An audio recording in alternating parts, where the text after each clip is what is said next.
17 mars 2021, mercredi à l'élo, Tozawana, toujours dans le cadre Yakindoki politique, émission d'analyse politique, émission na servir bino toujours d'une manière très très professionnelle. Mbote Kinshasa, Mbote partout dans le monde, puisque Zolanda Bisso, Tozawana pour servir bino nazanga mon côté comme d'habitude, lelo nazalina mon confrère, Aza journaliste local ngai,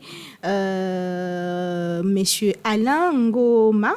Azali bongo journaliste na bomo comédia na elongo tokoso la makambo etali politique ya mboka na biso komanyola mwa mingi actualité politique ko commenter ando toloba toujours ko argumenter mais aussi ko critiquer toujours d'une manière positive pour que to mema moi eloko asika na mboka na biso to yambie lelo ko analyste politique ndeko Alain topesi mbote. Mbote mingi, mbote na balandi nyonso ya KNB, je pense que pour moi c'est un plaisir. Plaisir makasi parce que nazongi na ndako na sepeli parce que nazu invitation ya ndako. KNB za ndako parmi bandako ekolisinga na musala o ya bopanzi sango. Donc tant pesa une invitation, c'était un réel plaisir pour nanga na ya ko participer. Tozana to après, naza prêt ya ko répondre na ba question nyonso reposer ngai. Mais tu vas tenir une rigueur pour nous mais kaka couper sa point de vue nangai lecture politique au nga nazali ko sala par rapport ya mboka. Et ça vongo penza pour tozo analyser ilongo na yo to kabolo na yo plateau oyo.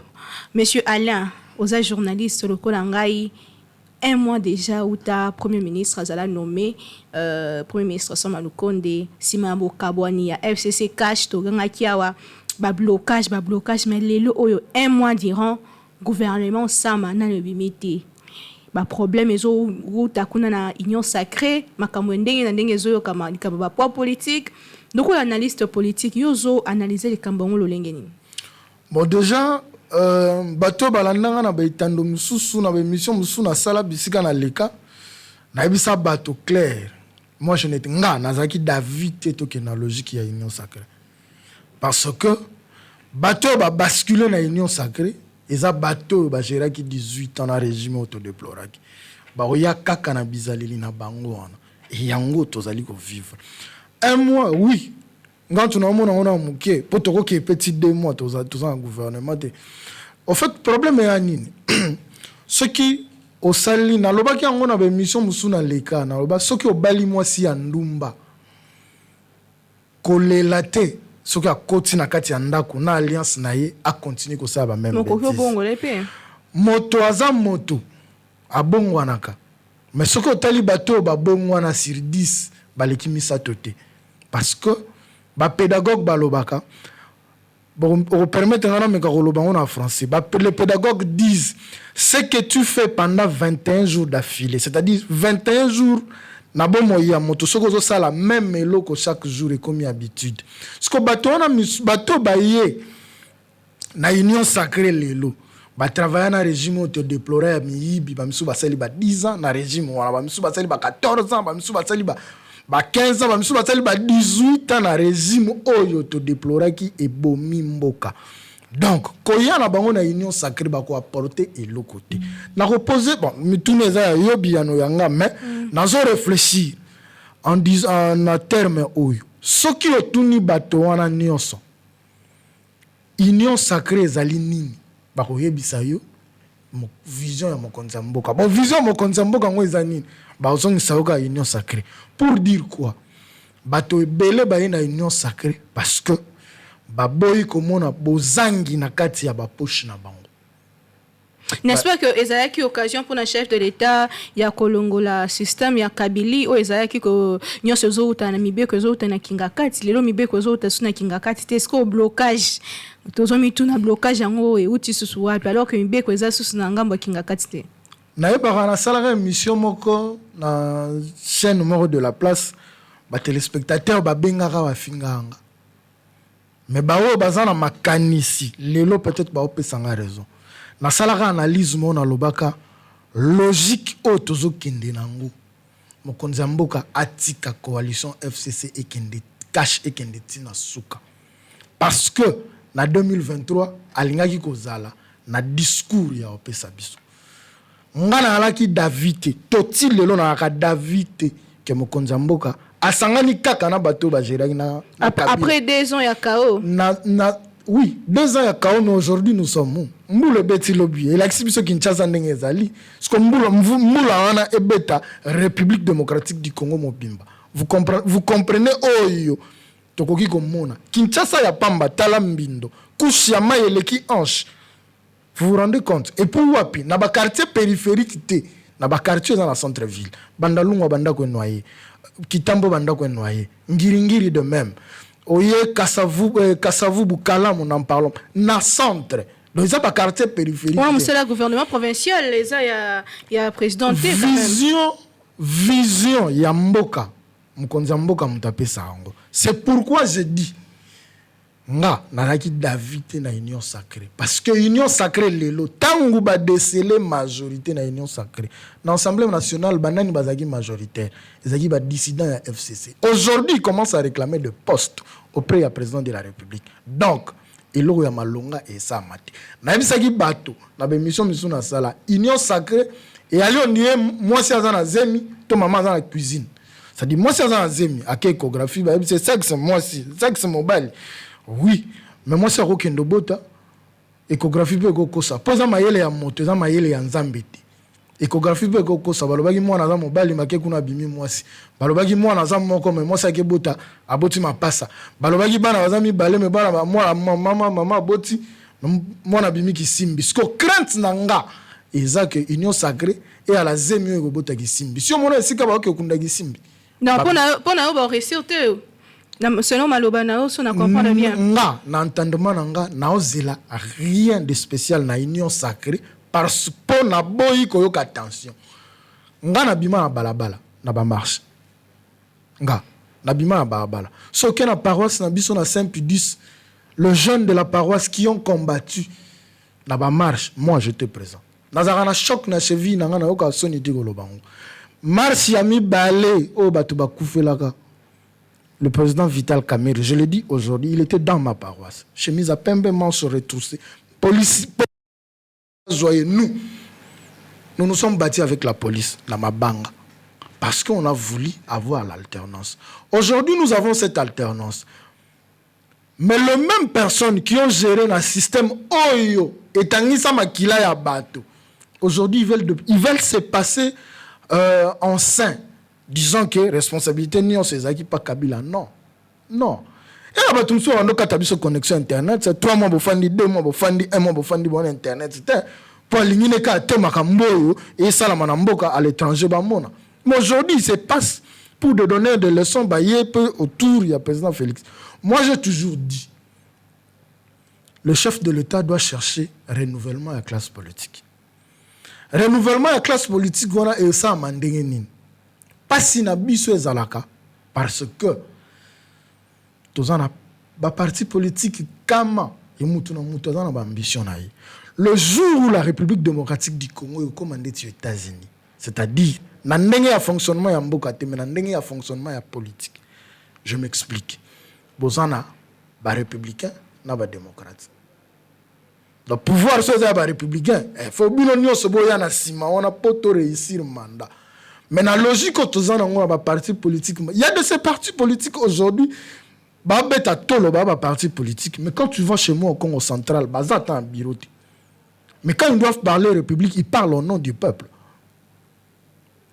Vous comprenez un peu? Maintenant, dans le stade haut, le président, il faut ça la nini. Non, peuple, c'est le changement. Dans le stade haut, tata mokonza ekolo, il faut l'accepter que yenda za tata. Parce que guerre au gouvernement ça saute aux yeux que la guerre il y a partage il y a poste. Alors, ce qu'on a dit depuis Tobani Mamba Union sacrée, en aucun cas basala débat sur le développement de la République. En aucun cas basala débat sur comment peuple a koki vivre. Nous sommes en plein Kinshasa quand vous allez dans mais surtout que si ma kobimisa équipe gouvernementale il babimisa ka programme babimisa qu'on a inventé quand même. Vous pensez que ton gouvernement a kobimisa programme naé d'autant plus que session budgétaire oyo samaluko plutôt c'est-à-dire session budgétaire otakoleka oyo utiko se clôturer samaluko deviendra je dirais Sama Lukonde akoyande kolanda budget oyo prédécesseur na ye a déposé dans l'Assemblée, ils ont la vision, la logique. Parce que côté dans la session ordinaire, c'est-à-dire session, il y a la loi, il y a l'interpellation, tous ont la session budgétaire. Vous comprenez la logique de le problème, c'est quoi dans tout ça? Les politiques congolais, la Kisibiso, le Koso na bango, Yango est bloqué. Ils nous ont montré noir sur blanc que Bazara n'a souci na bisoté. Parce que quand on vous dit que vous n'avez pas 8 députés, poste ministériel, vous reçoitez. Moto, ayana kibo moto. Mais les cambouis politiques, il y a un causé problème. Les cambouis politiques, ils ont causé problème. Mais si tu as la politique, il y a ces députés qui disent que c'est nous qui avons bisonné to faire basculer la majorité. Tu as peine à droit. Biso to longoli mabunda. Biso to longoli mabunda, to longoli tambemamba. To quoi ici pépé. Biso peut avoir un droit à poste. Et dans tout ça, le peuple se retrouve dans quoi? Parce que ceux qui bazouillent, poste ministériel, d'office, il ne faut pas avoir frais d'installation. Il faut pas doter de policiers. Tout ça, ce sont des dépenses qui viennent à charge. Il y a République. Et je vais plus loin. Je ne suis pas prophète de malheur. Mais, bateau va poste d'été dans l'Union sacrée. Tanga date le 17 mars 2021. Défection au salam. Les indécis vont partir. Vous annoncez que l'Union sacrée est au Panza. Je n'annonce pas que. Mais eux-mêmes, déjà qui sont dans l'Union sacrée, députés Moussouba Lobango, poste au Panza. C'est-à-dire quoi? Motonioso, politiciens, balakisibiso le koso na bango, balakisibiso position na bango, ya kolinga mbongo que peuple. On comprend? On peut servir la nation autrement. Servir comme Bokate, sans une institution. Je vous donne un exemple simple. Quand on a un parti politique ou un lélo, ils ont une union sacrée. Chef de l'État, il bon, bino va représenter un parti, bocha va comboter, botin de la 3 noms. Au français va l'obara, là où les Romains s'empoignèrent. Bon, on a sous babi tumbego comme un parti politique ou parce que la logique dans le parti politique, kolo ba parti, ba omi bundelana no bango avant kotala. Or, dans ces partis politiques, il y a des jeunes qui viennent pour l'idéologie. Mais est-ce que les responsables de parti respectent ce qu'ils disent? Non. Ils viennent dans l'union sacrée, clair. C'est pour leurs propres intérêts. Prophète, il y a malheur. Mais pourquoi je le dis? Tu es dans la cité à l'Union africaine. Tu es dans le centre interdiocésain. Bon, logique. Les mêmes causes produisent les mêmes effets. C'est la routine donc. Tozana monsieur Alain Ngoma, azali bongo moko ya journaliste, contraire tozo partager plateau avec Kindoki politique, et longo tozo analyser sujet politique mboka na biso ndeko Alain Ngoma. Ce qui est le babisio que gouvernement Lukonde sama ingebima yo selon yo il faut ezana combien de postes ministériels? Bon, nombre de postes ministériels. Par rapport au gouvernement, il nous a 66 postes. Oui, 66 déjà c'était pléthorique. Ça c'est vrai. 66 postes c'était pléthorique. Donc il a dit déjà qu'il fallait qu'on se plie sa bateau. Aujourd'hui, il y a un ministère au Bako Sangisa. Jeunesse, sport, loisirs. Parce que déjà, le ministère, on est à jeunesse, on a les salades pour la bise. Toi, jeune, jeune. Vous comprenez un peu? Et ça, la ranine. On peut fusionner des ministères. Même la bise, quand vice primature pour VPM intérieur, VPM bouille. Tout ça, c'est pour partager des postes. On ne peut pas rester dans la logique qu'il y a Premier ministre Moko avec des ministres d'État et puis des ministres simples. Il faut quand même la vice primature. Pourquoi? Nous sommes dans la logique qu'il y a partage à poste. Ce qui gouvernement il y a Ilukamba et plutôt il y a Samalukon. Oui. Et qu'il y a un ministère ébélé pour nanga na ko 45. C'est-à-dire balon les la biso na moins 65 autres 66 autres agina. Et quoi la 45. Mais déjà, on a un petit pessimiste peut aussi mater pour un poste. Dans la logique, il y a au Kabola gâteau. Dans la logique, il y a au Kabola. Moi, na osenga na premier ministre. Et là où il est tika yate. s'il trouve que ça ne tient pas, ayoka sonité, atika le ministère à sport. Atika kat. Si ils ont simbaté, qu'ils nous disent noir sur blanc. Parce que les guerres politiciennes, nous, biso peuple, tout bénéficier d'un honte. Comprends? Biso peuple, tout bénéficier d'un honte. On ne bénéficie pas de ça, rien. Sur les lois qui perdent de temps, sous Tozo, qui est déjà 2021, maman, 3e mois. Moto azana passi, poisana bibon. Moto azana passi, poisana bibon. Ce qui a monique ko passo la bibon wana na ko craquer. A on dit ma passi me batchaka pour ma du cholé pour etobo. C'est-à-dire quoi? Na ko préféré na bakisa mai na nzungu loso polo so ebela bien. Potolia malamu ki tolia loso ya mobeso sa minu pasi kaka poto wana nzala. Logique oyo mutu nyonso akoki ko arrêter hémorragie, c'est le chef de l'État. Nga ermona yo na sala nini? Nga ermona yo kela ke mawa. Oh ndenge. Na yo kela ke mawa. Souci azana ngo pona peuple congolais, batu banzinga nzinga na ye, ko bana na parti na ye, tina batu nyonso nyonso agré mutana souci wana. Je vous dis. C'est que le problème à problème na biso eza bato eza nous avons un problème, il y a personne, politique. Les politiques congolais bayaka bazaka na vision. Et belé bayaki ba pouvoir ba na rien. Mais les loso tel ba payer ba immeuble. Bazu mbongo wana. Moto ya bongo aroluka, boluka nini atika pouvoir, aroluka ka toujours à se retrouver na sia zone ya pouvoir. Le chef de l'État a un pouvoir ni en constitution et PSA. Mais je sais que Kalamingité, il va faire quelque chose. Parce que le débat, et comment ils ont salir personne, ils ont salir pouvoir. Entourage, il y a Konzibaya Kabakendaka. Aujourd'hui, Mutoto Benganga Shinara, Mboye, mais Anaka Shamatazan Banani. Et Belé va salir adhésion. Mabika Bisson de Babengagit. Point de presse. Je confirme mon adhésion à l'union sacrée. Et c'est une situation qui peut aussi arriver au chef de l'État actuel, Félix-Antoine Tshisekedi Tshilombo. Il a la confiance du peuple, oui, mais il s'entoure de qui? Est-ce que Bato a entouré na bango? Bazan a souci, il a un pour le peuple congolais. Point d'interrogation. Mais ça saute aux yeux, ils ont mon âne. Alain Goma, tout ça continue dans le cadre de l'émission politique, qui politique. Tu as les Cambodgiens de la réforme. Lundi passé, lundi le 15 mars, au Parlement, ils ont acquis la plénière. Et puis, président du Parlement, à l'Obéla qui est Cambodgia, la réforme, à lui que session est allée et qu'au privilégié, mingi la réforme. Sinon, yo, la réforme électorale, ce qu'il y a salima. Il faut salima vraiment dans le domaine nini, côté nini.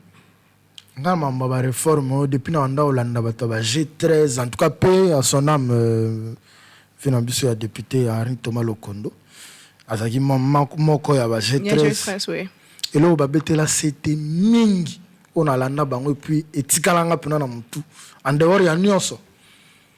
Comment un individu un candidat député national un candidat député provincial kayo moko obimi député national mais na nyonso wana. Vous avez des partis politiques, mais otala, suppléant Liboso moi sinaï, suppléant Ami Balé moi nanaï. Un seul individu peut postuler dans plusieurs filières, c'est-à-dire candidat député national, candidat député provincial, ministre. Mais ce sont les mêmes figures. Même sous bazar, toujours le belana union sacrée. Certains ont fui Kabila parce que Kabila n'a pas voulu que ça va poste son l'automne pakala. Kabila est devenu mauvais. Mais surtout 10 ans, 5 ans, 10 ans avant, vous comprenez un peu que logique il y a politicien congolais, c'est lui, ce n'est pas la population. Réforme électorale, il faut salama. Il faut salama pourquoi? Parce que ce ne sont pas seulement les mêmes personnes qui sont en politique aujourd'hui qui peuvent mieux faire pour le Congo. Non, il faut pas payer sa chance. Les Congolais nyonso, wazana makanisi ya malamu aya kuedembo.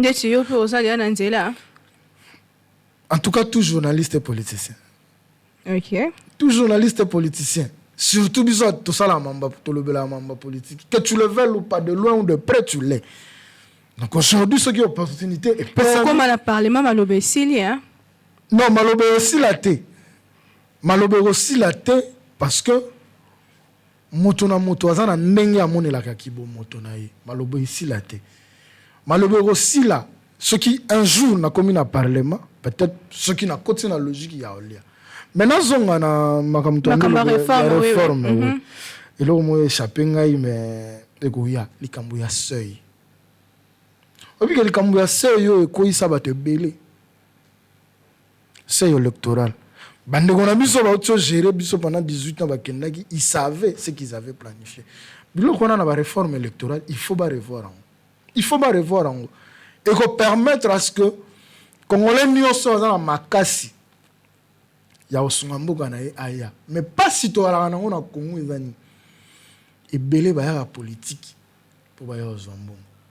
Ba ya osungate. Pas si ya Congolais yango.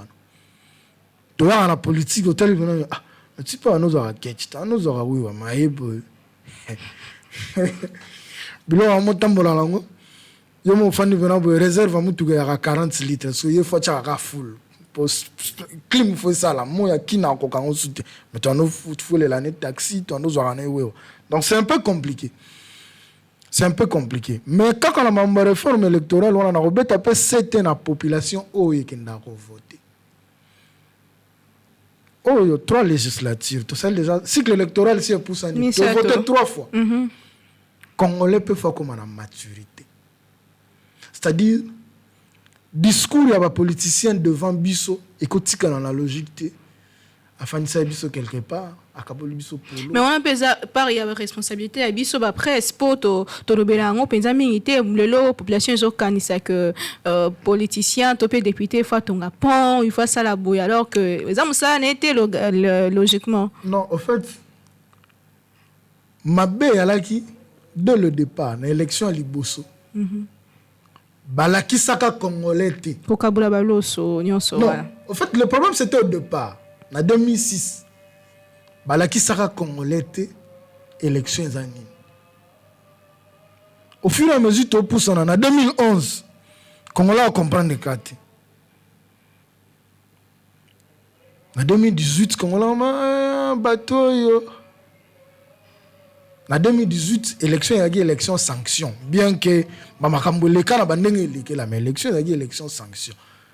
Mais élection royaka, on comprend que le Congolais a changé parce que complaisance il a peine soutien. Le réforme, il faut ça sur la loi électorale. Nous allons appuyer, mais et qu'il de plus d'intérêt à peuple. Parce qu'ils appellent à Batu, inéligibilité au Kangabango, logique est ça.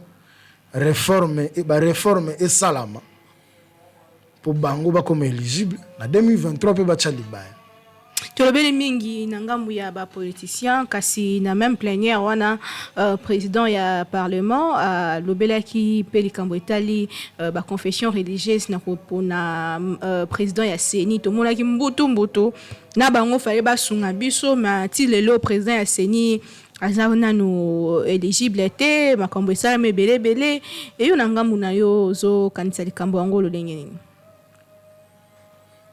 basali ya nzambe na linga mingi ko juger bango te mais du moins na ko émettre point de vue par rapport à comportement na bango omoni na vie normale ce moto akabela kayo cause en position ya faiblesse akabela kayo aux en a difficulté ya ko châtier jour à otenga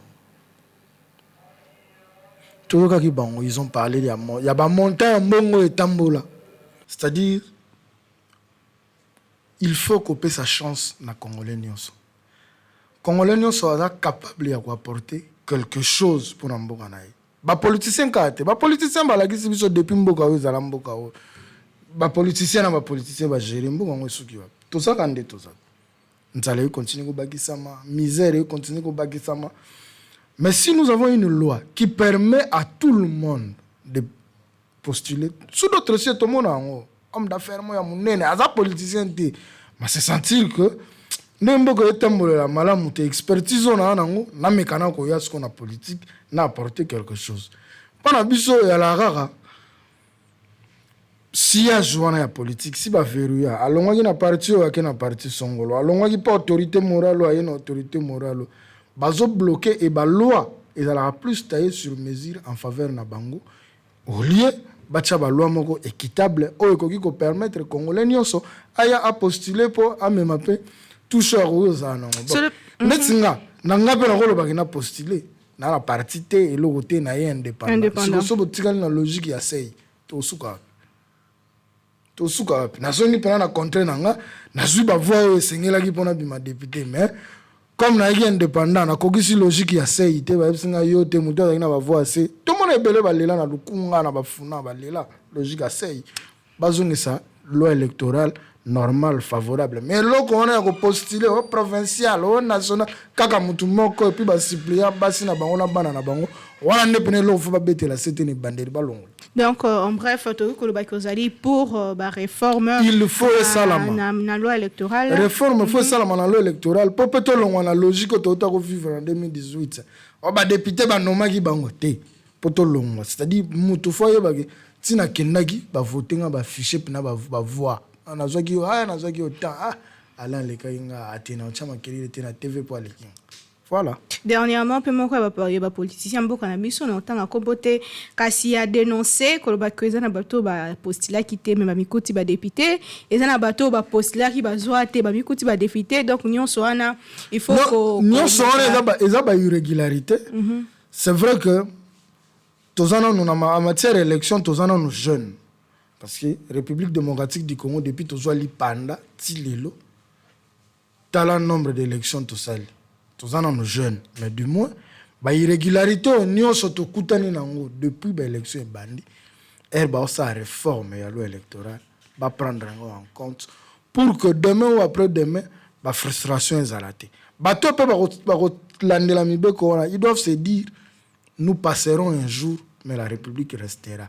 Qu'est-ce que nous devons léguer à nos enfants et qu'est-ce que nous devons léguer à la nation? Émission Kindogi politique ezo koma presque na suka to kolobela likamba dossier à suko etali bongo élection recensement to ba réforme bande kona biso ya ba évêque catholique ba beta kimbela na likamba etali élection en 2023 kaso ki ndungu na classe politique ba misusu ba lobby et puis ba yesu ba changer position donc ezo mona na ke ezamora terrain moko glissant yo tongo yo kaki de kambango o kanisa ki dolenge kanye lokola mwana mboka. Bon, likambo ya élection ngana sepeli na attitude ya mokonza mboka attitude na ye ya liboso batu balobaki ba évêque bakoki kokota mamba politique te d'ailleurs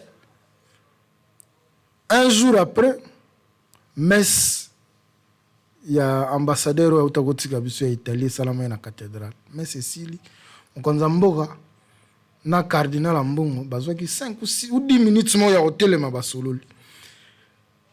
Le président de la République na uti ko lobango awa de fois na oyokela ema bato baza na nzinga na ye mususu balinga ba komisa ye dictateur. C'est ça le mal. Oyo a reproché ki baninga oyo to reproché ki baninga bazaki na pouvoir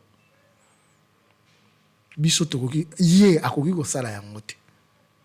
C'est-à-dire quoi?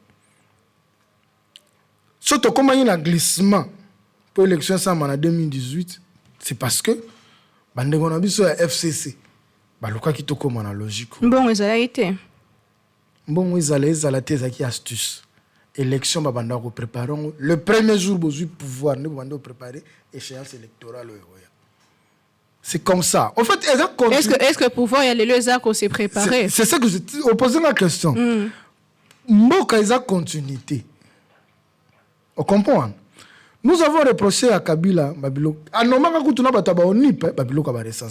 Il avait fait ça, mais ça n'a pas raté.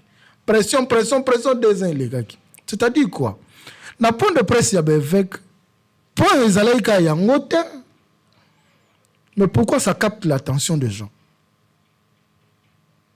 Oh, l'ingité mouninga sala, pour ça. Apparemment, ils ont sujet très sensible. Non, ce n'est pas sensible. Non, tu as 3 fois déjà si tu voté. Donc, l'élection est sous tabouté dans la RDC.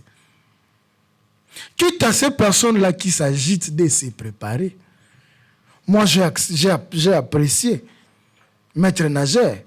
Alors que l'IDPS a lobby élection, ceux qui lobby, on a bazar après. Oui, attitude, il faut qu'on affiche. Le prélat catholique n'ont fait que rappeler. Bozo boun de la poste, bozo boun de la partage, il y a pas pouvoir.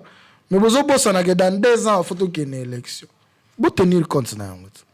Vous ne tenez pas compte de ça. Ce que vous reprochez à l'autre, ne le faites pas vous-même. Nous avons reproché le régime ya Kabila.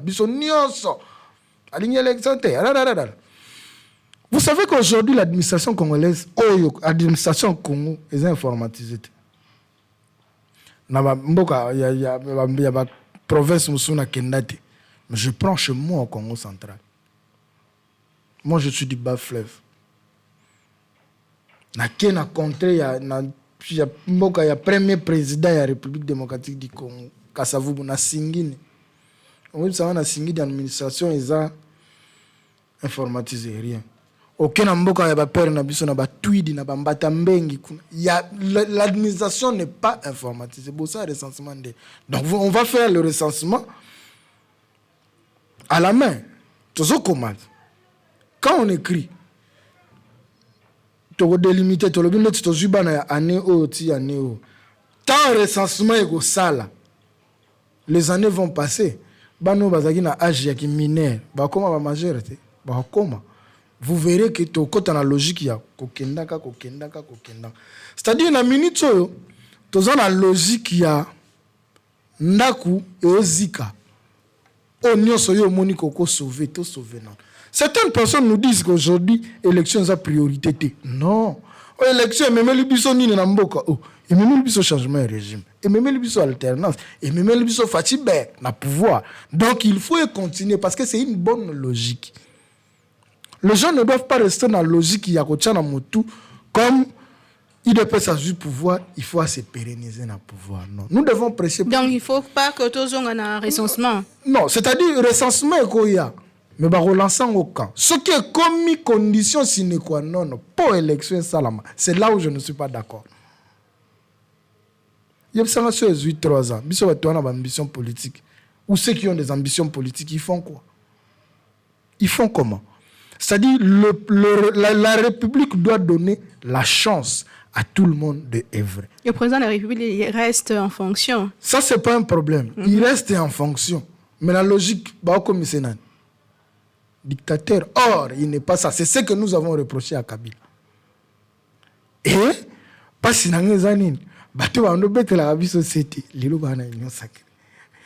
Donc, tout ça, un cercle vicieux. Ce que nous avons vécu hier, nous risquons de le vivre aujourd'hui. Ce qui devrait être l'élection en 2023, tout ça, on a une machine à voter, tout urne. Mais on a pas un problème aussi. Assemblée nationale. Session Nanga, c'est vrai que bureau naïe, mais jusque là, partout à invité, invité à titre président senior. Donc il est mieux placé. Il y a babeng c'est une assemblée nationale après sabiso ba piste parce qu'il y a des techniciens. À ce technicien, notre frère Baboya qui est Malonda, ils sont des techniciens qu'ils nous disent.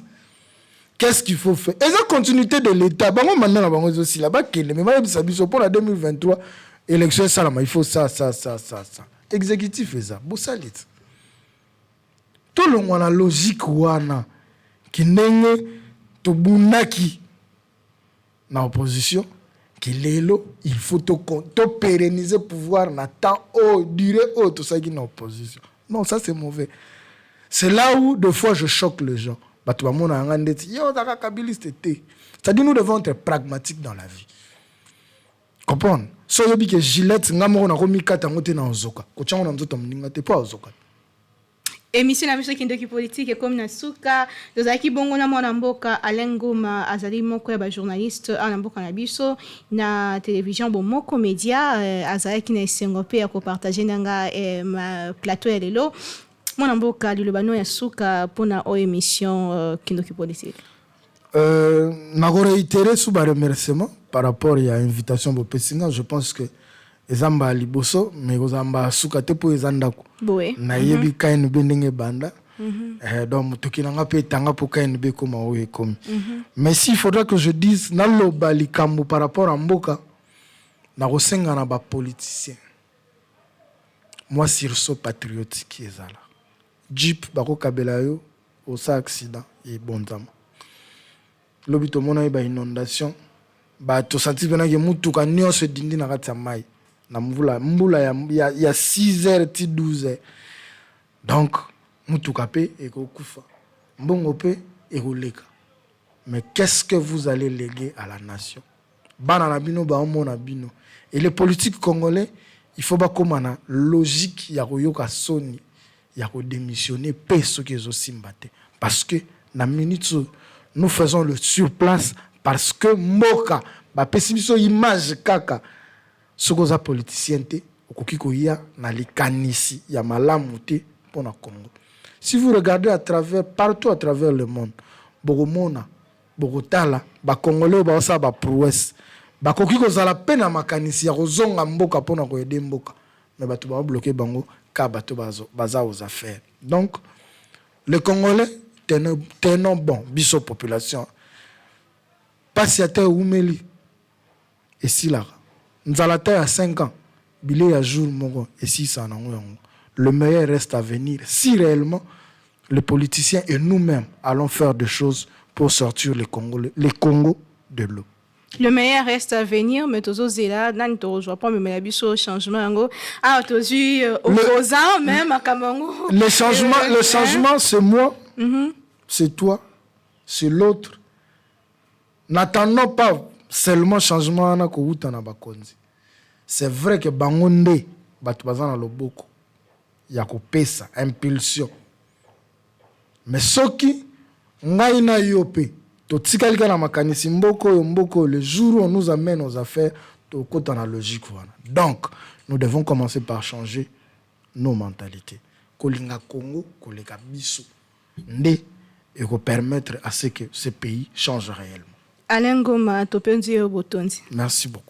Merci na ba téléspectateurs nyonso ya Kindoki politique vous avez qui branché partout dans le monde bolanda kibiso.